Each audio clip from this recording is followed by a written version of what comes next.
Holi spirit आप में है, आप इंप्रूव करोगे लाइफ में, सुधार होंगे, फैमिली में सुधार होंगे, बिजनेस में, चर्च में, मिनिस्ट्री, जो कुछ करने के लिए आप बुलाए गए हो, सब चीजों में आप परफेक्शन और सुधार देखोगे। लेकिन प्रॉब्लम यह है, क्या आप होली स्पिरिट को सुन रहे हो कि नहीं? क्या आपका शरीर इतना हैवी तो नहीं है, इतना आपने शरीर को इतनी तवज्जो तो नहीं दी हुई कि आप होली स्पिरिट की बात को ना सुन सको? जैसे जैसे आपके संबंध अच्छे होते जाएंगे होली स्पिरिट से, आप फिर रियलाइज करोगे, जो चीजें मैं रो रो के मांग रही थी, मैं 5 साल से रो रो के थक गई हूं, काउंसलिंग कर करके थक गई हूं, कलप गई हूं, अब वो चीजें अपने आप हो रही। पवित्र आत्मा आपको कुछ बोल रहा है, आप कुछ कर रहे हो, क्योंकि आप छोड़ना नहीं चाहते उस गंदी आदत को, उस गुस्से को, उस जो पास्ट में आपको तकलीफ हुई, उस तकलीफ को आप छोड़ना नहीं चाहते हो। जो किसी ने आपको धोखा दिया, आप अभी भी दिल में रख के बैठे हो, आप छोड़ना नहीं। और होली स्पिरिट जो यील्डेड नहीं है, जो समर्पित नहीं है, उन वेसल से, उन बर्तनों से, उन लोगों से वो बात नहीं कर पाता। बाइबल कहती दाखरस के मतवाले ना बनो, इससे लुचपन होता है, पर आत्मा से परिपूर्ण होते जाओ। आप जानते हैं, जब एक बंदा दारू पीता है, वो स्टिमुलेट होता है, वो हिलता है।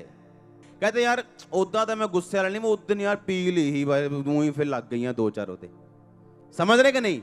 आपका स्वभाव हिलता है, और वो चीज पवित्र आत्मा करना चाहता है आपकी लाइफ में। अगर आप दारू से कराओगे तो आप पवित्र आत्मा से भरोगे नहीं। जहां शरीर होगा वहां होली स्पिरिट नहीं होगा, और वो आपको डे बाय डे सिखाएगा अपने शरीर पर आपने काबू कैसे करना। हालेलुया। और जब अगर शरीर पर कब्जा कर लिया तो होली स्पिरिट आएगा बात करने, और वो करेगा बात।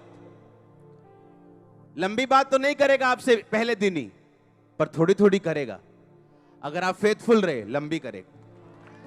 आप समझ रहे हो? आप समझ रहे हो कि नहीं? हो सकता है आपको 10 साल कंफ्यूजन रहे, 8 साल कंफ्यूजन रहे, 5 साल रहे मसीह में आके, लेकिन वो साथ साथ आपसे बात, अगर आप कमिटेड हैं। पर अगर आपने सिगरेट छोड़ने में ही 5 साल लगा दिए, आप बहुत पीछे हो, बहुत स्लो, आप धीरे धीरे आ रहे हो। और होली स्पिरिट ऐसा जरिया बनाता आपकी लाइफ में कि आप पेशेंस सीख सकें। बाइबल कहती प्रभु यीशु मसीह दुख उठाने के द्वारा परमेश्वर ने उसको सिद्ध किया। हालेलुया। दुख उठाने के द्वारा। अगर एक वॉलंटियर अपनी अच्छी तरह से जॉब करे, चर्च में अच्छी तरह से आए, अपना काम पूरी तरह से करे, तो उसको मालूम है ये करना आसान नहीं है। कई बार घर डिमांड करता है टाइम, कई बार लोग डिमांड करते हैं टाइम, कई बार दुखी होता है मन, फिर भी अगर हम आए, इसका मतलब हमने शरीर पर क्या कर लिया? काबू कर लिया। और काबू किया हुआ शरीर पवित्र आत्मा की पहली चॉइस है। और इसीलिए जब दाऊद ने पाप किया, उसने अपने शरीर की परवाह नहीं की, क्योंकि बाइबल कहती है उसकी हड्डियों में बेचैनी और शरीर में रोग आ गया था। उसने कहा परमेश्वर अपने पवित्र आत्मा को मुझसे कभी भी अलग न कर, भजन संहिता 51 में लिखा। इसका मतलब दाऊद को भी मालूम था कि अगर पवित्र आत्मा मुझसे अलग हुआ तो कोई जीत नहीं होगी, दुश्मन हावी होंगे, दुश्मन हंसेंगे, कब्जा करेंगे, और शैतान अपनी मन मर्जियां करेगा। अगर पवित्र आत्मा मुझसे अलग हुआ तो क्या मैं आपसे एक क्वेश्चन कर सकता हूं कि क्या पवित्र आत्मा आपके साथ है या नहीं? क्या वो आपके साथ रहता है या नहीं? और क्या आपके शरीर, आपने उसको समर्पित किए हैं या नहीं?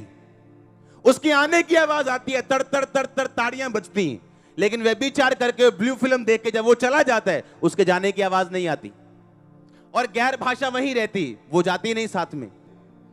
एक बंदा व्यभिचार में रह सकता है और साथ साथ अपनी चर्च में प्रोफेसियां कर सकता है, ऐसा पॉसिबल है। और इसलिए परमेश्वर अंत के टाइम में कहेगा मैं तुझे जानता नहीं। वो बोलेगा मैंने तो इतना काम किया है, तो मैं जानता नहीं कौन है तू। शॉकिंग। हाँ, करंट लगने वाले कहीं ना कोई स्वर्ग में जाके, जब बाहर खड़े होंगे अपनी वेट करते होंगे। हाँ, और एक आम विश्वासी अंदर जा रहा होगा मजे से।